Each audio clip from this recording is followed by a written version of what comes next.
Hi. This video is mainly to members of Parliament, but also other professionals working in Britain, and obviously on behalf of the British people and for the British people, by way of informing those who are not yet aware of exactly what is going on.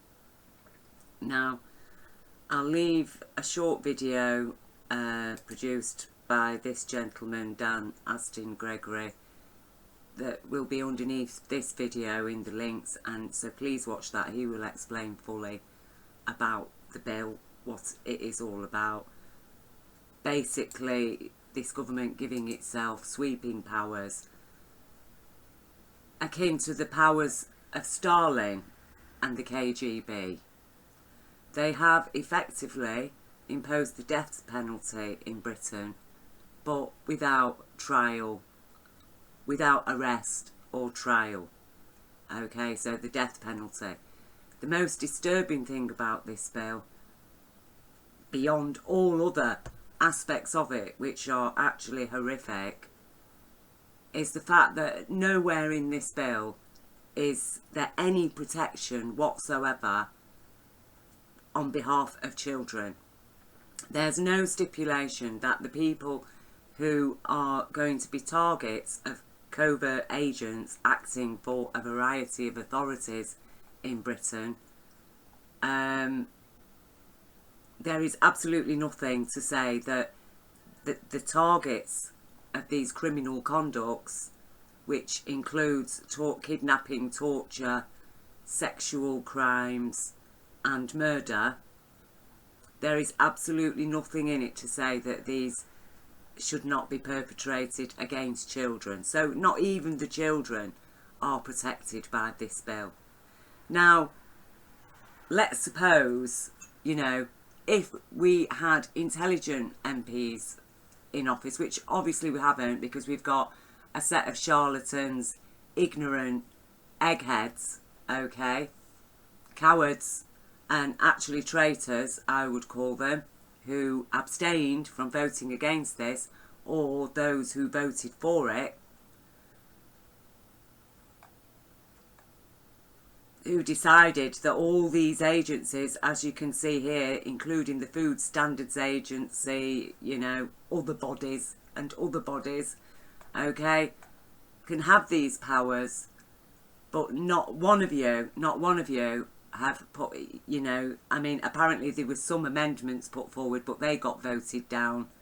Only 100 and odd MPs actually voted for the amendments, but not did I see anywhere about these amendments protecting children. And there's been absolutely no query whatsoever.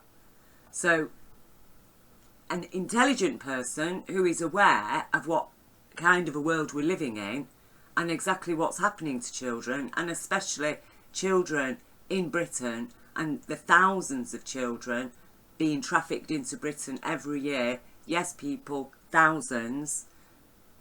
Hundreds of whom, if they are identified on being taken into care, they're vanishing from care at an alarming rate. So nobody knows what becomes of these trafficked children.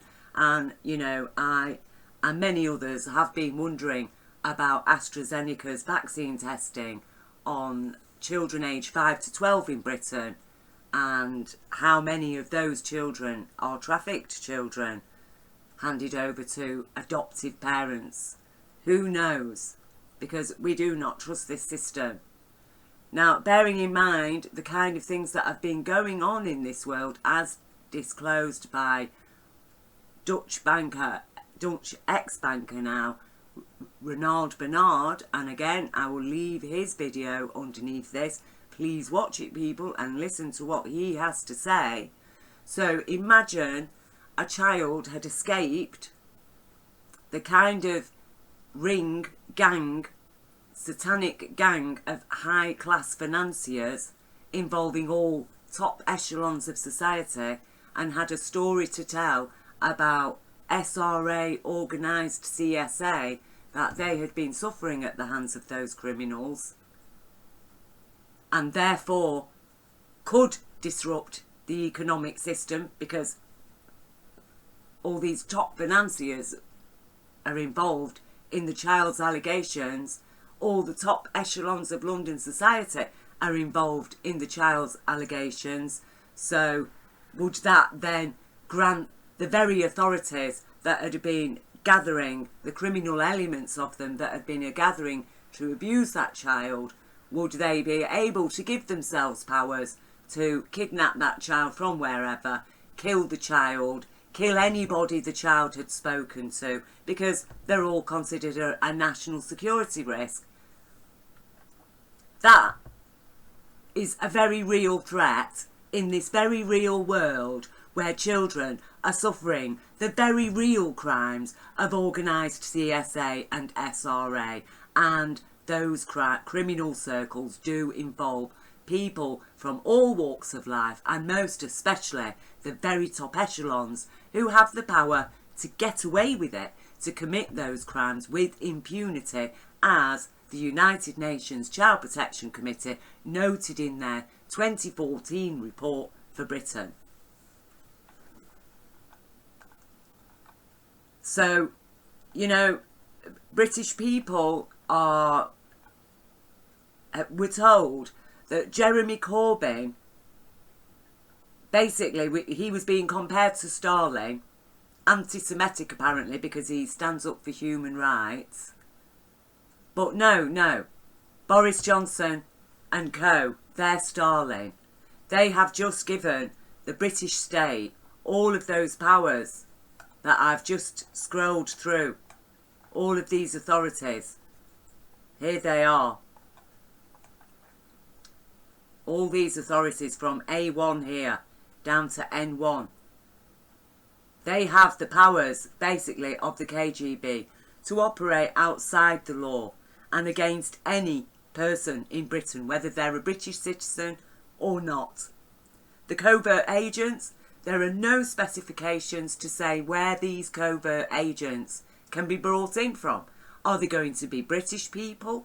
Are they going to be people from Saudi Arabia? Are they going to involve Mossad? Who knows? Because there's no stipulation in it. Any MP that voted for this, I'm sorry, you belong behind bars. You belong on trial, because this is what we would call an open conspiracy at a time when the public are at their weakest point, having been on lockdowns, having lost jobs, income, finance, everybody's stressed, threatening everybody with experimental gene editing vaccines that have been rushed through, that this government wants to impose on people without even a licence, that they want the licensing authority apparently has agreed to allow these vaccines to go through without a licence, because, you know, COVID-19 is such a deadly threat when we know it isn't, when we know that they're only testing for coronavirus. Nobody is testing specifically for COVID-19. They have not isolated the virus COVID-19. Coronavirus includes the common cold and all kinds of other kinds of illnesses, including autoimmune and a variety of strains of flu. But everybody testing positive for coronavirus is assumed to have COVID-19, added to the list. They're testing more and more people and saying, oh, look, the rates are high. They're calling rates cases. They're calling positive test results a case. Well, it isn't a case unless somebody actually develops full-blown symptoms of an illness and end up being seriously ill to the extent that they're at home or they're in hospital. So then you've got a case. Until any symptoms have actually been shown, none of those people testing positive are a case, and none of them can be assumed to be spreading the virus. There is absolutely no evidence to support that, and there is no evidence whatsoever to support the theory that COVID-19 is actually a pandemic, and certainly it is not a high consequence infectious disease, as stated by UK Imperial College on 19th of March, and that statement has never changed, and we the people are going to stand by that statement in our approach to COVID-19. We will take our own precautions. We will protect one another ourselves. Our NHS will reopen and serve the people as it was created to do, to treat illnesses rather than deny sick people their rights to healthcare on the pretext that, oh, we've got to be ready for these we're going to be inundated with people desperate for ventilators and oxygen, which just has not happened. And the lockdowns have not worked, the masks have not worked, the washing of hands have not worked, nothing has worked except in Sweden, okay, allowing people to make their own decisions and to take their own precautions seems to have worked far better, and the fact is that Sweden's economy is sound. Now, as I look through this bill and I look at the reasons they give for why any of these crimes can be committed, okay, one of them is an attack against the economy. Well, if this bill is going to go through, then I suggest that all the agencies in Britain then that are granted these powers turn their attentions immediately onto this government and all of their Tory party ministers in government, because they're the ones that have been attacking our economy with lies and crimes and fraud and theft. They are even, as I speak, have bets placed against the British pound. And this government has the audacity to claim that anybody threatening Britain's economy or who is deemed a threat to Britain's economic stability, okay, anybody who's deemed a threat can be subject to these kind of draconian measures as to be delivered by covert agents working on behalf of all these agencies and authorities in Britain. Well, how about people betting against the British pound and actually conspiring together to orchestrate the kind of Brexit that is actually goes against international law, a criminal Brexit, in order to satisfy their desires of making huge billions, actually they stand to make, the further the British pound falls. So what kind of government that is supported by people like that are actually betting against the British pound, that hope to make billions the lower they drive the British pound, that their government, that their agency basically, which is Boris Johnson and co, have now put forward this bill. So yes, there is a threat to unions, because if there's a union and people are saying we want higher wages, we're going on strike, is the union leader and their family going to be subject to these kind of tortures? Are they going to be subjecting people's children to sexual violence or threatening sexual violence against children? Are they going to be kidnapping people's children in order to coerce them into complicity with basically a Stalinist state? Now, these are very serious times, people, and thankfully, you know, there's people like Michaerl of Bernicia who, again, I will leave a video, his recent video. I don't think I've actually got the link up right here now, but I will leave you his recent video and please listen to him. You know, he's hoping to prosecute MPs. Simon Devlin is very similarly questioning the coronavirus bill and other criminal acts by this government. So I'll leave you links to their cases. Myself, I say we do also, besides supporting those cases, we do also need to pull the rug from under the feet of this government. Because what is the rug that they are standing on? The rug they are standing on is a dodgy landslide victory that gave them full control over Parliament. Okay, and that rug needs to be swiped from under their feet and examined very, very closely, because actually it isn't a legitimately one rug. When we look at the evidence, we have solid evidence, grounds for lawful suspicion, and that level of lawful suspicion and lawful evidence supporting it does warrant thorough investigations, if not immediate arrests.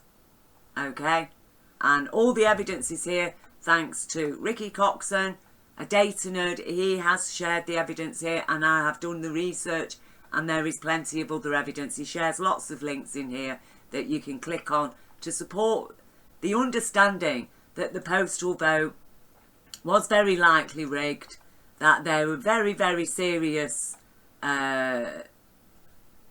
events that took around that, you know, from people knowing the results, Dominic Raab and Laura Kussenberg knowing the results of the postal vote the day before or 2 days before the GE, Peter Lilley controlling the company iDocs and its spin-off company Hallerose, that organised, managed the postal vote, that counted the postal vote, and actually the more you read, the worse it, the more damning it is, really, that we would have to be fools. We would have to be fools to accept the result, the landslide victory for Boris Johnson. I'm not saying they didn't win. I'm not saying that they might not have been a hung parliament or a coalition.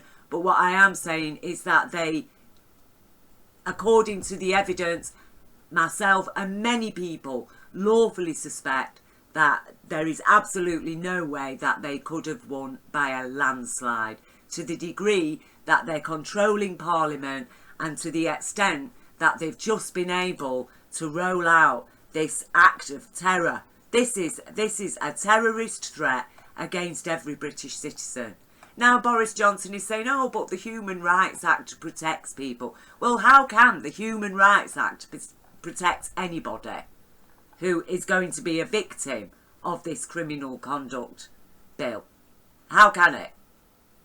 Are people going to stand there to the covert agents that's just kidnapped them? Oh, I've got human rights. Please, it's laughable. The fact that Johnson even said that is evidence of his own criminality, of actually a sadistic, malicious personality, that he could even say that when they've just produced this bill that effectively swipes our human rights, even rights to arrest and trial.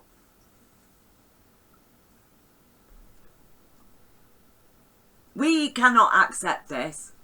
We cannot accept this. And we look at everything else that is going on in this world. So, here's the petition. And I ask people to share and sign it. Okay? I need to refresh the page. You know, it seems to be slow getting going, considering the horror that we are facing.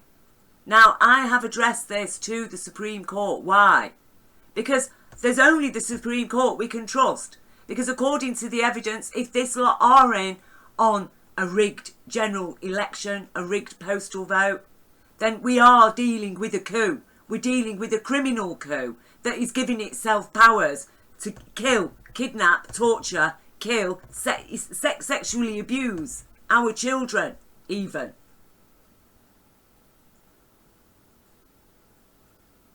So there is no power. We can't trust the Electoral Commission. We can't trust any of the public, regular public bodies that are all listed now to benefit with the powers of this covert crime bill. So we, the public, do need to appeal to the Supreme Court as the highest authority of law in the land to support our petition for a public inquiry into this postal vote now, because the evidence is too damning. The acts of this government are way too criminal, and we the people are at a terrible risk, and we have a right to request that the Supreme Court upholds our human rights and our democracy, and that this government is brought to the same scrutiny, the same level of scrutiny that it now wishes to impose on every single one of us, and right down to whether or not we're wearing a mask or how many people we have in our home at any given time. So I ask you to support this bill. I don't know what it is about my name. It seems, you know, do people just not like my name? Or is this something terrible about me personally? I don't know.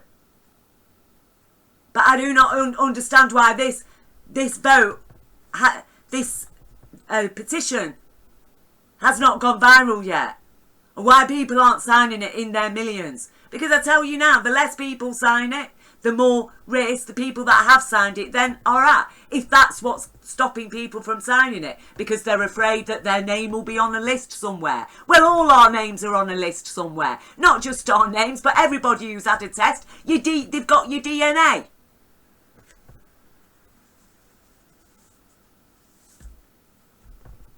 Now is not the time for cowardice. You stand up for your rights. We face reality. We face the full horror of it. There's no getting away from it. You can't run and hide away from it. There is nowhere to run. We all heard Elwood, I've forgotten his name, standing up in Parliament, the military guy MP, talking about, you know, how people are going to need vaccination passports or viral exemption passports, papers before we can travel. They're not going to let you leave the country.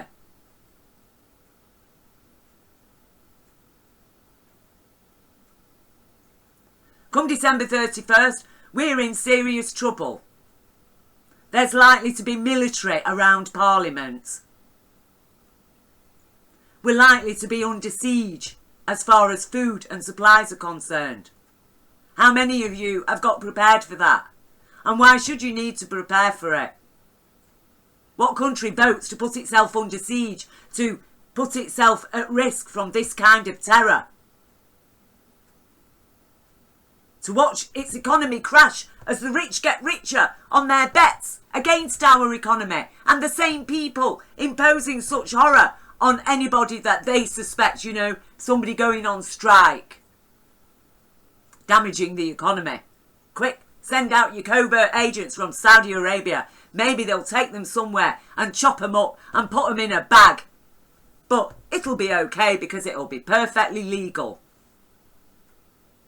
And now they hope to get this through the House of Lords, while the House of Lords is largely in recess, hardly anybody in there. And apparently, most of them haven't even got access to Skype or Zoom. Well, I think it's about time that they had. Our House of Lords is not up to scratch for 21st century technology. Our democracy has not the advantage of 21st century technology. But meanwhile, this government is spending billions on apps for people's phone to trace and track us all. But meanwhile, the House of Lords has no established technology in its own chambers to connect the people while they're out of chamber. Surely you attend to your democratic needs first of governing the nation before you start tracking and tracing everybody who's visited a pub or a restaurant or a hospital or a GP or wherever.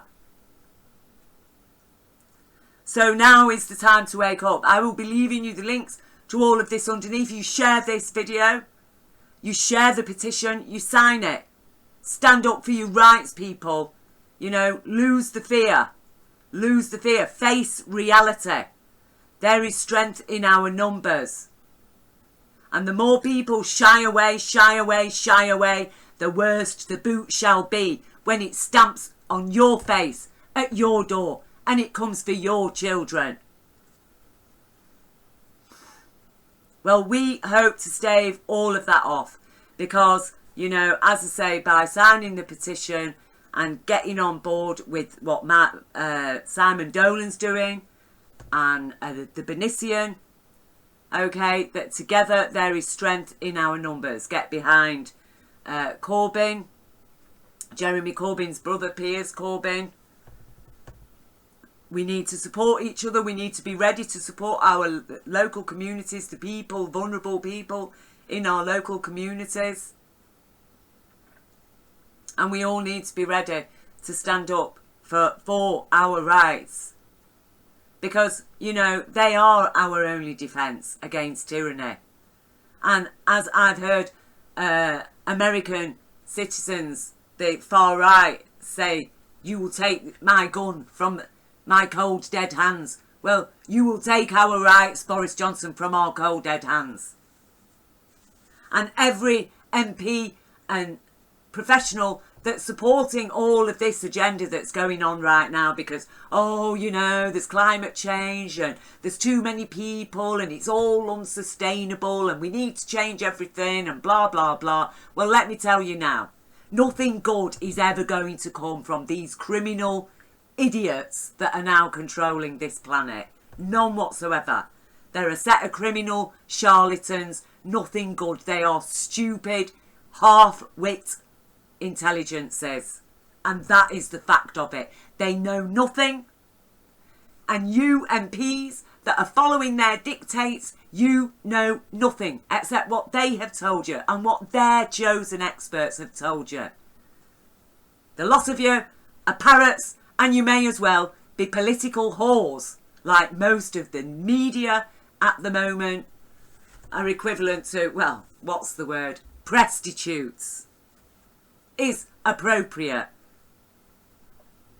But we the people, we must face reality, and it is up to us. And it will take people from all walks of life, all the social tiers now, to come forward. And I ask you to support this petition, because the rug that this government is in on right now, that they've got their bill passed through and their coronavirus bill and all these Brexit negotiations are all actually null and void, pending the results of a public inquiry by order of the Supreme Court on behalf upholding the will of we the people.